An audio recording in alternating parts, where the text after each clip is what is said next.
¿Sabías que la eliminación del Tri en el Mundial del 70 se debió a la paranoia del entonces presidente de México, Gustavo Díaz Ordaz? No te puedes perder esta increíble historia. Sígueme y te lo cuento todo. Gustavo Díaz Ordaz fue presidente de México durante el sexenio de 1964 a 1970 y se sabe que ya padecía de personalidad paranoica.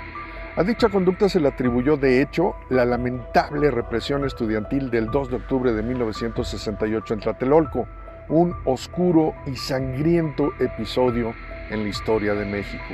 La condición de ser perseguido se acentuó en el presidente de México cuando su paranoia se hizo realidad justamente el 5 de febrero de 1970, a escasos 5 meses de la inauguración del Mundial.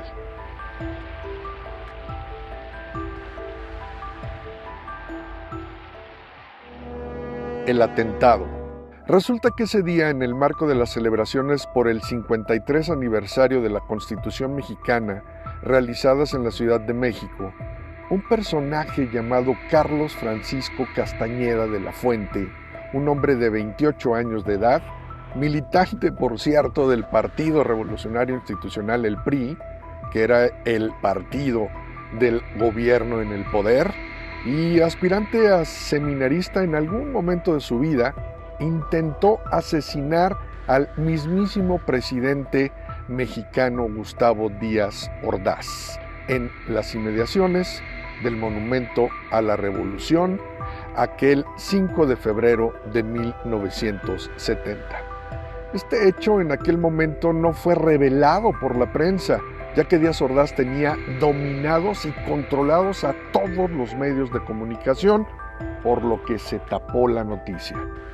Por si fuera poco, en la ceremonia inaugural del Mundial, el 31 de julio de 1970, en el colosal Estadio Azteca, ante 110,000 personas, el repudio monumental al presidente mexicano Gustavo Díaz Ordaz fue unánime.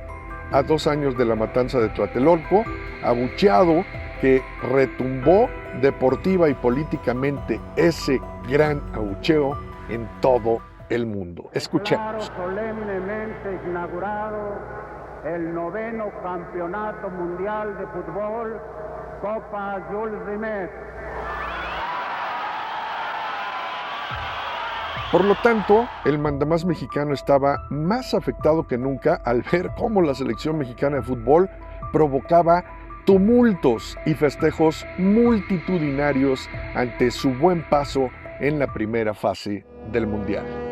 La tradición del ángel.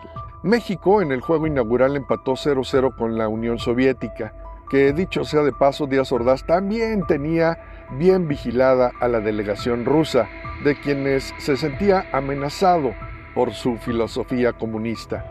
En su segundo partido, México goleó 4-0 a El Salvador en el Estadio Azteca.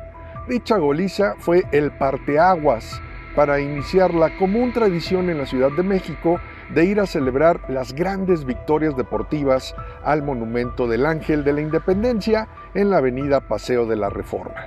Pero estos masivos aglomeramientos se dieron más como una liberación del pueblo mexicano a las represiones políticas de Díaz Ordaz que como un festejo propiamente deportivo.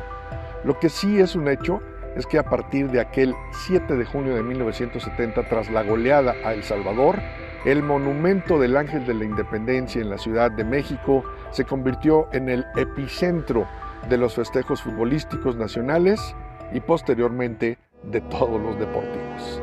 La orden presidencial. En su tercer duelo del Mundial del 70, México ganó 1-0 a Bélgica y avanzó por vez primera a cuartos de final, donde enfrentaría a Italia. Se supone que el tricolor no saldría del Estadio Azteca, pero misteriosamente fue movido a jugar a Toluca. La justificación deportiva fue que México no terminó como líder del grupo por diferencia de goles y por consecuencia tenía que abandonar su sede e irse a tierras choriceras. Sin embargo, hay otra versión de los hechos. Se dice que debido a la paranoia de Gustavo Díaz Ordaz, quien no quería más festejos en el Ángel de la Independencia, que con pretexto de una victoria deportiva terminara más en una protesta y burla contra su gobierno, determinó que México saliera de la capital y por ello ordenó que jugaran en Toluca, donde Italia estaba asentado ya en la primera fase y jugando como en casa. Golearon 4-1 al Tri y el gozo se fue al pozo. Y así recuperó el entonces presidente mexicano la calma a sus paranoias. Esta versión fue documentada en el periódico capitalino El Universal, donde el seleccionado mundialista mexicano del 70, Ignacio Basaguren, reveló lo siguiente: que mediante un telegrama procedente de Palacio Nacional y dirigido al entonces presidente de la Federación Mexicana de Fútbol, Guillermo Cañedo, fue el mismísimo Gustavo Díaz Ordaz quien dio la orden de que México jugara en la Bombonera de Toluca y no en el Estadio Azteca. Esto, lógicamente, para evitar un cuarto festejo en el Ángel que pudiera salirse de control para sus intereses políticos o para calmar de plano esa paranoia. ¿Qué te pareció conocer este pasaje de la historia del fútbol mexicano? Yo soy Rob Bala y esto fue Podcast Sports Studio, periodismo deportivo de fondo.